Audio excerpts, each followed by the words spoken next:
하나님께서 말씀을 50일 기도회 가운데 살펴본다고 했는데 우리 호세아서부터 다시 보고 있어요. 1장 2장을 같이 봤고 오늘 3장 말씀인데 그런 말이 있어요. 성경에 기름틀에 성경을 넣고 그 성경을 이렇게 짜면 기름 한 방울이 딱 떨어지는데 그 기름 한 방울이 뭐냐? 그게 요한복음 3장 16절이다. 그런 어떤 말을 해요. 하나님이 세상을 이처럼 사랑하사 복생자를 주셨으니 이는 저를 믿는 자마다 멸망치 않고 영생을 얻게 하시니라. 성경을 기름틀에 놓고 짰을 때 한 방울 기름이 떨어지면 그게 바로 요한복음 3장 16절이다. 성경의 가장 중요한 사상이 요한복음 3장 16절이다. 그런 어떤 말을 지금 하고 있는 거죠.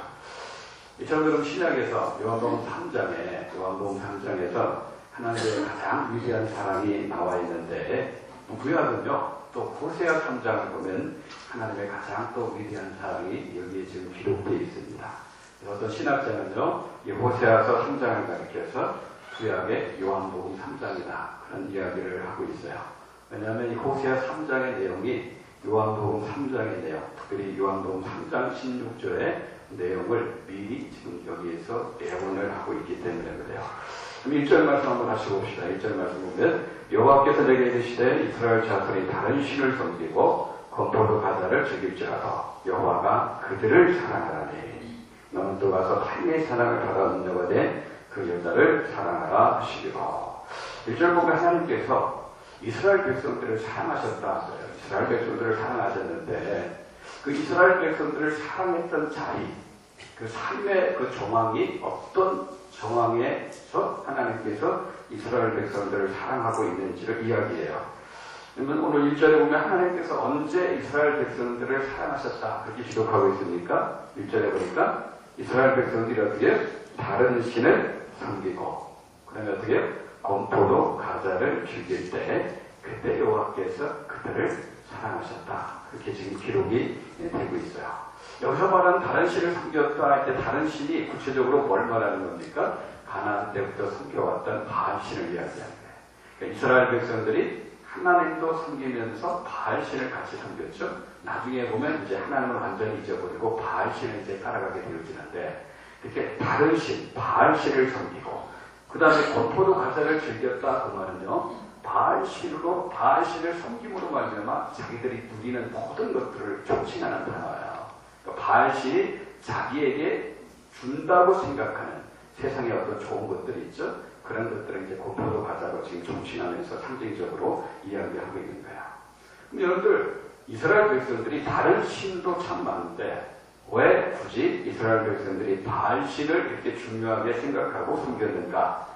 이스라엘 백성들은 바알신을 어떤 일을 하는 신이라고 이스라엘 백성들이 생각했습니까? 이때는 농경시대죠? 농경시대요. 농경시대 참 중요한 게 뭐예요? 농경시대 정말 중요한 게 뭐예요? 비죠, 비. 때에 맞도록 비가 와야지 농사가 잘 되는 거죠. 비가 필요한데 비가 안 오면 농사는 망치는 거죠. 한 해 동안의 모든 농사는 비가 안 오면 망치는 거예요. 근데 이스라엘 백성들이 바알신을 섬긴 이유가 뭐냐면 바알신이 비를 주관하고 있다. 그렇게 믿었기 때문이에요. 비를 주관하고 있다. 그래서 바알신은 농사를 잘 되게 하는 신, 수확을 풍성하게 하는 신, 그래서 부자 만들어주는 신, 결국 뭐예요? 잘 먹고 잘 살게 해주는 신, 부자 만들어주는 신, 이게 뭡니까? 바알신이에요. 바알신. 그래서 어떻게 해요? 이들은 바알신을 섬긴 거예요. 건포도 과자가 아까 뭐라고 했어요? 그 바알신이 주는 세상적인 좋은 것들을 다 상징적으로 표현하는 단어죠. 그러니까 이스라엘 백성들이 그래서 이 바알신을 섬긴 거예요.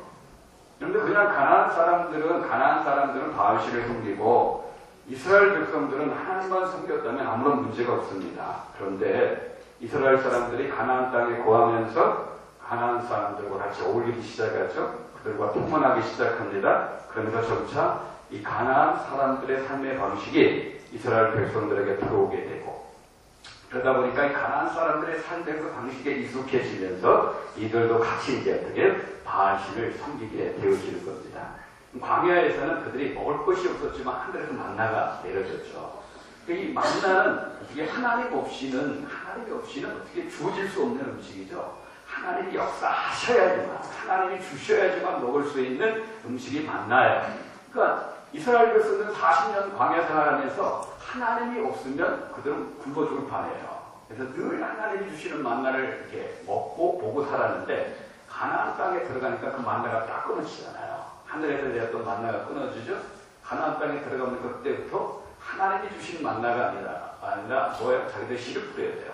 자기들이 씨를 뿌려야 되고 자기들이 농사를 지어야 되는 거고 자기들이 수확을 해야 되는 거고 자기들이 직접 그걸 거둬야 되는 거예요. 그러니까 광야에서는 하나님께서 만나를 주셔야지만 먹을 수 있었기 때문에 하나님을 늘 생각했는데 가나안 땅 들어와 보니까 그런 어떤 만나는 보이지 않고 사람들이 씨를 뿌려야 되고 사람들이 농사를 지어야 되고 사람들이 수고하고 노력해야지만 뭔가 거둘 수 있는 것들이 있게 되니까 하나님이 이제 안 보이기 시작한 거죠. 왜 하나님이 없어도 씨를 뿌리면 어떻게 씨를 뿌리고 농사를 짓고 수확을 거둘 수 있으니까 점차 어떻게 하나님 잊어버리고 또 가나안 사람들을 보니까 이 농사를 너무 잘 짓는 거예요. 그리고 너무나 풍성한 수확을 거두는 거예요. 그래서 이 가나안 사람들 보니까 모두 다 잘 먹고 잘 사는 거예요. 부자야, 부자. 하나님을 안 믿고 우상을 섬기는 그 가나안 사람들이 잘 먹고 잘 살고 있고 부자예요.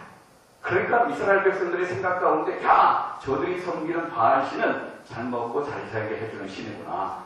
부자 되게 만들어주는 그런 신이구나. 그런 생각이 이스라엘 백성들에게 들어오면서 어떻게 그들은 그때부터 하나님도 섬기지만 형식적으로 하나님도 섬기지만 자기들을 잘 먹고 잘 살게 만들어주는 부자 되게 만들어주는 바알신에 대해서 관심을 갖고 바알신을 이제 섬기기 시작한 겁니다. 우리가 부자 되려고 하면 이 세상에서 잘 먹고 잘 살려고 하면 이 세상에서 부자 되려면 바알신의 도움을 받아야 된다. 그런 생각을 갖게 되니까 이 바알신을 어떻게 부지런히 섬기기 시작한 거예요. 그게 언제까지 가냐? 멸망하기 직전까지 가는 거예요. 멸망하기 직전까지. 그 바알신을 버리지 못하고 섬기는 거예요. 근데 하나님이 그들을 향해서 어떻게 말씀하셔요? 그들이 하나님을 잃어버리고 다른 신을 섬기는데 그들을 향해서 하나님 뭐라고 말씀하십니까? 1절에 분명히 나왔죠? 이스라엘 자손이 다른 신을 섬기고 건포도 과자를 즐길지라도 뭐라고 하세요? 여호와가 어떻게? 그들을 사랑하나니. 그저 다른 신을 섬기고 건포도 과자를 즐긴다 할지라도 여호와가 그들을 사랑한다. 그래도 하나님이 사랑하시겠다 그렇게 말씀하셔요. 근데 여러분 이 말씀을 오해하면 안 됩니다. 이 말씀은요, 이스라엘 백성들이 우상 숭배를 하던 말던 바알신이 하나님이 원래 주신 건데 그걸 바알신이 줬다고 생각하는 이 세상에 이런저런 축복을 즐기는 그런 삶을 살던 말던 상관하지 않고 그냥 내버려 두고 무조건 하나님이 그들을 사랑하시겠다 그런 뜻은 아니에요. 여러분 하나님은요 다른 신을 섬기거나 이 세상 것들을 따라 사는 사람들을 무조건 사랑하시는 그런 하나님은 아닙니다. 지금 이 말씀은 이스라엘 백성들이 바알신을 섬기던 말던 건포도 그 과자를 즐기던 말던 무조건 오케이. 그래도 내가 너를 사랑한다. 그런 뜻이 아니에요. 이 말의 뜻이 무엇입니까? 이 말의 뜻이 뭐예요? 이스라엘 백성들이 이런 행위를 한다 할지라도 다른 신을 섬기고 다른 신이 주는 그걸 이렇게 즐기고 누리는 그런 삶을 산다 할지라도 하나님께서는 그런 행위들을 너무 싫어하시는 거죠. 너무 싫어하시고 너무 혐오하지만 그래도 이스라엘 백성들을 포기하지 않겠다는 그런 말씀이에요. 무조건 사랑한다는 그게 아니라 하나님 지금 어떻게 보면 이스라엘 백성들에게 이야기하는 거예요. 난 니들이 지금 하고 있는지 너무 싫다. 다른 신을 섬기고 그 신이 주는 것들을 누리는 그런 삶을 살아가는 너희들의 그 행태 너무 싫다. 너무 혐오스럽다. 그럼에도 불구하고 나는 너희들을 포기하지 않겠다. 그 말이 뭐예요? 그 말이 곧 오늘 1절에서 우리에게 주는 말씀이에요. 그래서 여러분들 이 포기하지 않는 사랑이 어떻게 드러납니까? 결국 어떻게 드러나요? 하나님의 징계로 나타나는 거죠. 하나님의 징계로 나타나는 거예요. 그렇죠. 저와 여러분들을 향한 하나님의 사랑은 두 가지로 이렇게 나타나는 거죠. 그러니까 산성과 가사레로 때리시고 어루만지고. 그렇죠? 어루만지는 쪽으로만 하나님의 사랑이 드러나는 게 아니라 하나님의 사랑은 어떻게 때리시는 쪽으로도 드러나는 거예요. 우리를 절대 포기하지 않으셔. 그죠? 구원받은 하나님의 자녀들이 자기 마음대로 자기 멋대로 죄 짓고 산다 할지라도 하나님은 절대 그 삶을 기뻐하지 않아요. 그 삶 하나님 싫어하십니다. 그 삶 하나님 혐오하십니다. 그 삶에 대해서 하나님 분노하셔요. 그럼에도 불구하고 뭐 하지 않는다고요? 포기하지 않으셔요. 때리시는 거죠. 징계를 하시는 거죠. 그래서 어떻게 하나님의 아수를 들으신 거죠. 아수를 들어서 징계의 막대기로 이스라엘을 BC 722년에 망하게 만드는 거고, 바벨론이라는 나라를 들어서 남유다까지 BC 580년에 망하게 만드는 거예요. 징계하십니다. 징계하시는 이유가 어디 있어? 징계하시는 목적은 뭐예요? 그들을 버리기 위해서 하는 게 아니라 그들을 다시 회복시키기 위해서. 때리셔가지고 고루만져서 다시 세우기 위해서 하나님이 그들을 징계하시는 거죠. 여러분들 기억하셔야 돼요. 십자가를 보면서 우리 한 사람 한 사람을 향한 하나님의 무서운 진정을, 그죠? 우리 한 사람 한 사람을 향한 하나님의 무서운, 정말 척도하기만큼 무서운 하나님의 진정을 여러분들 잊지 마셔야 돼요. 하나님은요, 하나밖에 없는 아들 예수 그리스도를 십자가에 죽이면서까지 저와 여러분들을 구원하셨어요. 그 하나님의 모습 가운데는요, 절대 우리를 포기하지 않겠다는 하나님의 결의가 거기 담겨져 있는 거예요. 우리가 어떤 사람들인데 아들의 생명을 십자가에 내어주셔서 저와 여러분들을 구원한 사람인데 하나님 그냥 호락호락 내버려두겠어요? 십자가를 보면서 우리 한 사람 한 사람을 향한 그 하나님의 무서운 진명을 읽을 줄 알아야 돼요. 그리고 여러분들 우리가 잘못하면 둘 중에 한 가지예요. 신앙생활하는 방법은 둘 중에 한 가지예요. 계속 얻어 터지고, 그죠? 계속해서 매맞고, 계속해서 고생하면서 그냥 힘들게 하나님을 따라가는 사람이 있고, 어떤 사람은 어떻게 정말 하나님과 동행하면서 교제하면서 하나님 말씀 앞에 순종하면서 기쁨과 평안 가운데 하나님이 주신 좋은 것들을 누리면서 신앙생활하는 그런 경우가 있는 거죠. 자녀 키울 때도 마찬가지죠. 어떤 자녀들은요, 잘못하지도 않을 뿐만 아니라 잘못해놓고는 빨리 아빠 내가 잘못했어 용서해 그러잖아요. 근데 어떤 자녀들은 또 어떻게 끝까지 그냥 끝까지 버티죠. 잘못해놓고 끝까지 버텨요. 그러면 얻는 건 뭐밖에 없어요? 내밖에 없는 거예요. 빨리 잘못했다고 하면 그냥 안고 끝나는 건데 끝까지 버티면 얻는 건 내밖에 없는 거예요. 우리 자녀들도 마찬가지예요. 하나님에게도 똑같은 겁니다. 여러분들 기억하셔야 돼요. 지금 이스라엘 백성들이 다른 신을 섬기고 세상 것을 즐긴다 할지라도 하나님 그들을 포기하지 않겠다고 하셔요. 저와 여러분들도 마찬가지예요. 우리가 다른 신을 혹시 하나님 아닌 다른 우상을 섬기고 우리 맘대로 살아가고 세상 것을 따라 살아가도 하나님은 절대 그런 삶을 싫어하시고 그런 삶을 혐오하시고 그런 삶에 대해서 하나님 분노하시지만 그러나 우리를 포기하지 않으십니다. 절대 포기하지 않으셔요. 왜냐하면 저와 여러분들은 아들 예수 그리스도의 생명으로 건진받은 하나님의 자녀들이기 때문에 절대 포기하지 않아요. 때리시더라도, 그죠? 징계하시더라도 반드시 바로 세우십니다. 그렇게 매맞고 신앙생활하면 고달픈 거죠. 고달픈 거예요. 그리고 2절 한번 보면 이스라엘 백성들을 향한 하나님의 사람을 어떻게 설명하고 있는지 보세요. 2절 보세요. 내가 은 15개와 돌이 한 화벨반으로 나를 위해서 그를 사고. 여러분 이제 고멜이 이제 이 호세아를 이제 떠나가지고 다른 남자를 쫓아가죠. 다른 남자를 쫓아가는데 이 쫓아가는 그 남자가 사기꾼인 거죠. 이 고멜을 데리고 실컷 놀다가 어떻게 합니까? 이 고멜을 노예로 팔아버린 거예요. 노예로 팔아버린 겁니다. 하나는 그런 여자, 그죠? 남편을 버리고 다른 남자 쫓아가서 즐기다가 그 남자한테 속아가지고 노예로 팔린 그 고멜이라는 그 여자를 다시 사오라고 하는 거예요. 그래서 어떻게 합니까? 이 호세 같은 여자가 은 15개와 돌이 한 포멜로 이렇게 사오는 거죠. 이게 좀 어느 정도 되는 추측이 안 가죠. 그냥 이 당시 시가를 볼 때 상당히 높은 가격이다. 그렇게만 생각하시면 됩니다. 그러니까 이 공멜이라는 여자를 상당한 값을 지불하고 호세아 선지자가 다시 사오는 거야. 그럼 돈을 주고 사온다. 여기서 나온 단어가 뭡니까? 돈을 주고 사온다. 여기서 나온 단어가 뭐죠? 여기서 이제 구속이라는 그런 단어가 여기서 나오는 거야. 이 구속이라는 단어가 뭐예요? 값을 지불하고 다시 사온다는 그런 뜻입니다. 값을 지불하고 다시 사온다. 여러분 성경을 읽다 보면 다 같은 말인데 우리 구원이라는 그런 어떤 그 말을 다양하게 이렇게 표현하는 경우가 있어요. 그게 세 가지가 있는데 그 첫 번째는 뭐냐 화목이라는 단어로 이제 우리의 구원을 설명할 때가 있고 두 번째는 이제 구속이라는 그런 단어로 우리의 구원을 설명할 때가 있고 세 번째는 양자됨이라는 단어로 우리 구원을 설명하는 그런 경우가 있어요.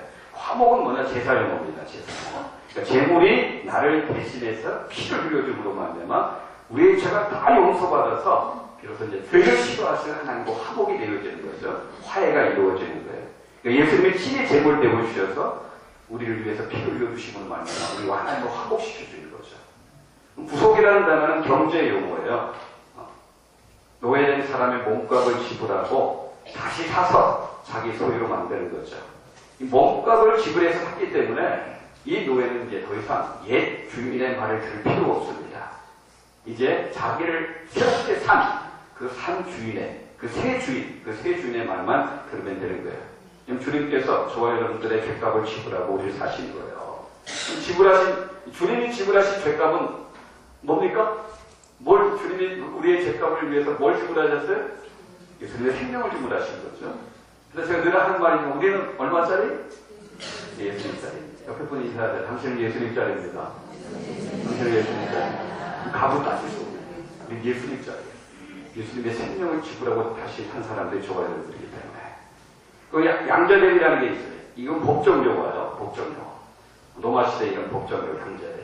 그러니까 여러분 로마시대 때는 어느 사람이 누군가의 양자가 되면요, 그때부터 그 사람 아들로서 모든 권리를 누리기 시작하게 되는 거예요. 우리가 예수님을 믿음으로 말미암아 하나님의 자녀가 되는 그 순간부터 아버지의 모든 것을 법적으로 누릴 수 있는 권리를 우리가 받게 되어지는 거죠. 그러니까 이 화목, 구속, 그 다음에 또 어떻게 양자됨, 이것이 바로 저와 여러분들의 구원을 설명하시는 거예요. 그럼 지금 호세아가 몸값을 지불하고 고벤을 다시 사오는 장면이요. 이게 결국 어떻게 신약에서 예수님께서 십자가에서 몸값을 지불하고 저와 여러분들을 다시 사는 장면을 구약에서 이미 예언적으로 그리고 있는 거예요. 그래서 호세아서 3장을 요한복음 3장과 3장의 말씀을 예언하고 있는 그런 말씀이다. 그렇게 학자들께서 이야기하는 거예요. 근데 여기서 참 중요한 게 뭐냐면 주님이 우리의 몸값을 대신 지불하고 우리를 사셨는데 우리를 그렇게 사신 목적이 어디에 있느냐. 그럼 예수님께서 당신의 생명을 지불하고 저와 여러분들 그냥 사신 게 아니에요. 목적이 있어 사신 거예요. 예수님이 무슨 목적이 있기 때문에 예수님의 생명을 지불하고 저와 여러분들을 사신 거예요. 저와 여러분들 향해서 하실 일이 있기 때문에 저와 여러분들을 사신 거예요. 그런데 왜 하나님께서 호세에게 몸값을 지불하고 고멜을 다시 데리고 오라 그렇게 이야기했을까요? 그 목적이 있는 거예요. 3절 말씀 보세요. 그에게 이르기를 너는 많은 날 동안 나와 함께 지내고 음해하지 말며 다른 남자를 따르지 말라. 나도 네게 그리하리라 하였다. 호세아가 지금 고멜을 갖고 와서 이야기하는 거예요. 여보, 내가 정말 간단하게 당신에게 부탁하고 싶은 한 가지 있는데 이제는 절대 집 나가지 마소. 나도 당신한테 신실한 남편이 될 테니까 당신도 나에게 그런 신실한 아내가 되어줘서. 그렇게 지금 뭐 하는 거예요? 부탁을 하고 있는 거예요. 마치 이것은 요한복음 8장에 보면 가늠하다가 현장에서 붙잡힌 여인이 어떻게 사람들에 의해서 붙잡혀 예수님 앞에 나왔을 때 예수님께서 어떻게 합니까? 그 여자를 향해서 마지막으로 던진 말이 뭐예요? 나도 너를 정죄하지 아니하노니. 거기서 끝납니까? 그러면서 하시는 말씀이 뭐예요? 가서 다시는 뭐라고요?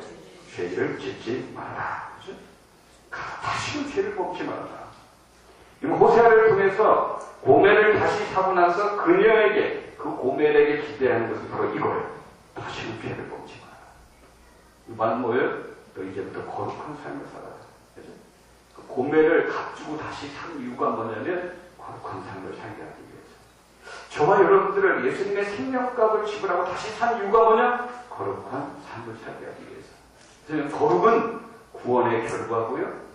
구원의 열매고 구원의 증표입니다. 거룩한 삶을 살게 하기 위해서 저와 여러분들을 값주고 다시 하신 거예요. 정말 그랬기 때문에 주님의 이 기대에 부응하는 그런 삶을 살아가셔야 됩니다. 4절도 보세요. 이스라엘 자손들이 많은 날 동안 왕도 없고 지도자도 없고 제사도 없고 주상도 없고 에봇도 없고 드라밋도 없이 지내더라. 여기 보면 왕도 나오고 지도자도 나오고 제사 나오고 주상, 에봇, 드라밋 나오죠. 이 단어들은 다 우상 숭배와 관련된 그런 단어입니다. 여러분, 왕과 지도자와 같은 사람도 우상이 될 수 있죠. 그죠? 보이지 않는 하나님보다 보이는 사람을 우리가 의지하고 의존할 때 그 사람은 우상이 되는 거예요. 하나님보다 남편을 더 의존하면 남편이 우상이 되는 거잖아요. 하나님보다 아내를 더 의존하고 자식을 더 의존하고 뭐 물질을 더 의존하면 그것 자체가 우상이 되는 거 아닙니까? 하나님보다 사장님을 더 의존하면, 하나님보다 거래처 그 사장을 더 의존하면 그게 다 어떻게 우상이 되는 겁니다. 또 에봇이나 드라민 같은 것은 제사장이 예배의 수단으로 사용했던 건데 나중에 이스라엘 백성들이 찾아가면서 점치는 우상의 도구로 사용하는 것을 이제 보게 되어지는 거죠. 이게 우상이에요, 우상. 근데 하나님께서는요, 이스라엘 백성들을 포로로 잡혀가게 하면서 이런 우상들을 깨끗하게 정리하게 해주십니다. 깨끗하게 정리. 여러분들 기억하셔야 돼요. 우리가 우상을 정리하지 않으면 하나님 그 우상 정리해 주십니다. 네. 여러분들 자녀들 함부로 우상 만들면 안 돼요. 하나님 그 자녀들 정리하셔요. 무서운 겁니다. 자식들 우상 만들면 그 자식 정리해 버립니다. 여러분들 물질이 우상이 되면 그 물질 정리해 버리셔요. 하나님 아닌 다른 것을 우상으로 섬기면 하나님 그냥 내버리지 않습니다. 그 우상을 다 이렇게 정리해요. 근데 참 놀라운 것은요, 하나님께서 이스라엘 백성들을 바벨론 포로로 끌려가게 한 다음에 이스라엘 백성들이 비로소 거기서 깨닫고 회당을 짓고 하나님의 말씀을 듣고 하나님의 말씀을 묵상하기 시작합니다. 그래서 포로로 끌려간 그 자리에서 이제 하나님과의 관계가 회복되기 시작해요. 그건 바로 이겁니다. 왜 하나님께서 저와 여러분들을 갖추고 예수님의 생명값을 주고 구원하셨는가? 우상을 정리하고요, 하나님과의 관계를 회복하기 위한 그런 훈련의 삶을 살게 하시기 위해서 저와 여러분들을 갖추고 사신 거예요. 갖추고 부지런하게 경건의 훈련을 하는 그런 삶을 살게 하기 위해서 어떻게 예수님께서 갖추고 저와 여러분들을 사신 거예요.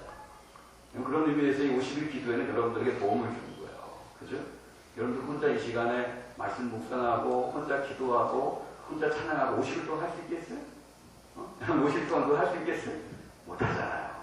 근데 교회가 여러분들에게 어떻게 도움을 주는 거죠. 혼자 못하니까 좀 나오셔서 같이 찬양도 하고 같이 기도도 하고 같이 이렇게 말씀도 듣고 말씀들에게 붙잡는 경건의 훈련을 50일 동안 교회 안에서 같이 하는 거예요.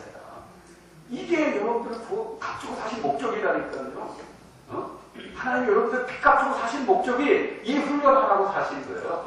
거룩하게 살라고 사신 거고, 이 경건의 훈련 부지런히 하면서 살아라. 그래서 우리를 값주고 사신 거예요.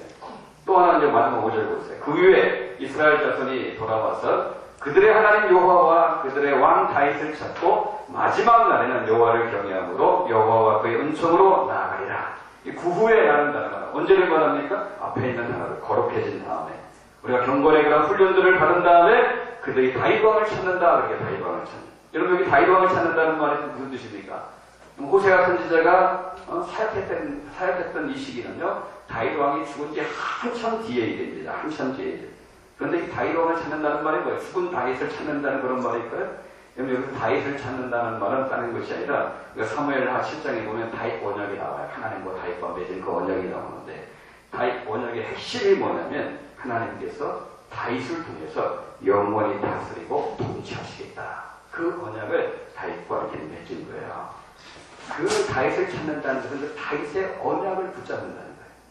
하나님이 다윗을 통해서 그들을 영원히 다스리고 통치하겠다는 그 언약을 붙잡는 거예요. 이스라엘이 망하게 된 것은 이 언약을 고백했기 때문에 그래요. 하나님을 왕으로 인정하지 않았기 때문에.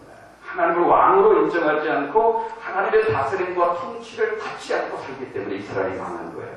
구속이라는 개념 다시 한번 생각해 보세요. 저와 여러분들을 옛 주인에게서 돈 주고 샀어요. 예수님의 생명값을 주고 샀어요.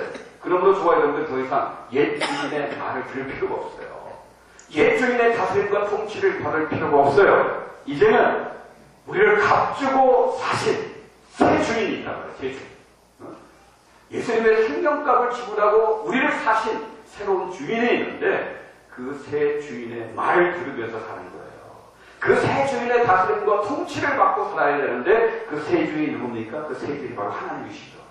그 새 주인이 바로 예수님이에요. 새 주인이 바로 성령 하나님입니다. 하나님이 저와 여러분들 왜 값주고 사셨느냐? 왕이신 하나님의 통치와 다스림을 받고 살라고 저와 여러분들을 값주고 사신 거예요. 그래서 여러분 성경은요, 하나님을 믿는다는 말과 하나님의 다스림과 통치를 받는다는 말을 같게 똑같은 말로 의미로 사용하는 거예요. 하나님을 믿는다는 것과 하나님의 다스림과 통치를 받고 사는 것, 하나님을 왕으로 인정하고 하나님을 주인으로 인정하고 그분의 다스림과 통치를 받고 살아간다는 것을 같은 의미로 성경은 그렇게 해석하고 있는 거예요. 그렇기 때문에 구원받은 저와 여러분들은 종교적인 영역 아래에서만, 예배 영역 아래에서만 하나님의 통치를 받는 게 아니라 이제 모든 삶에서, 모든 가정생활이건 직장생활이건 사회생활이건 물질 문제이건 뭐 인간관계 문제이건 모든 면에서 왕이시고 주인 되신 하나님의 다스림과 통치를 받고 살아가셔야 되는 거예요. 그 통치 앞에 순종하면서 살아가야 돼요. 여러분들에게 한번 묻습니다. 여러분들 정말 예수 그리스도를 나의 구주, 나의 하나님으로 영접해서 하나님의 자녀들이 다 되셨습니까? 네. 하나님의 자녀들이 다 되셨습니까? 네. 그럼 구원 받으셨어요? 네. 정말 예수님의 그 생명을 지불함으로 말미암아 저와 여러분들을 죄에서 우리를 구원해 주신 그 놀라운 은혜를 여러분들 인정하십니까? 네. 그럼 앞으로 어떻게 사셔야 돼요? 그렇게 생명값을 지불하고 우리 사실 목적에 따라 사셔야 되죠. 네. 어떻게 사셔야 돼요? 거룩하게 사셔야 돼요. 이 거룩하게 살 수 있도록 우리 안에 거룩한 성령을 우리에게 주신 거예요. 경건의 훈련을 부지런히 하면서 사셔야 돼요. 말씀 생활과 기도 생활 게을리하면 돼요. 부지런히 말씀 읽고 기도하고 찬양하고 하나님 앞에 경건하게 사는 경건의 훈련을 부지런히 하셔야 돼요. 그 삶의 모든 영역에서 우리의 왕이신 하나님, 우리의 주인 되신 하나님의 그 다스림과 통치 앞에 겸손하게 순종하면서 우리가 저와 여러분들이 사셔야 돼요. 그 사람이므로 우리를 구원하신 하나님의 사랑을 제대로 깨닫고 제대로 신앙생활하는 그런 사람이 되는 겁니다. 그런 사람을 하나님 붙잡아서 하나님께서 성경에 약속한 모든 복을 그 사람에게 주는 겁니다. 이 축복을 누리고 또 그 축복을 누린 자답게 사는 저와 여러분들 되시길 주님의 이름으로 축복합니다. 한번 기도합시다.